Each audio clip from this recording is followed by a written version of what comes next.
కాంగ్రెస్ ప్రభుత్వం బీసీ రిజర్వేషన్లపై అనేక రకాల రాజకీయ ప్రకటనలు చేస్తోందని బీజేపీ ఉప్పల్ మాజీ ఎమ్మెల్యే ఎన్వీఎస్ఎస్ ప్రభాకర్ అన్నారు. 10% ఉన్న మైనార్టీలను బీసీలుగా చూపిస్తున్నారన్నారు.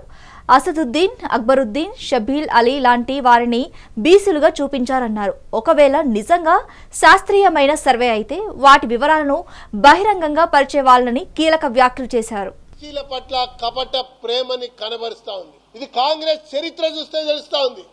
నేను రాజకీయంగా బీజేపీ కాబట్టి నేను మాట్లాడతా. కాంగ్రెస్ చరిత్ర చూస్తే మనకు కనబడతా ఉన్నది.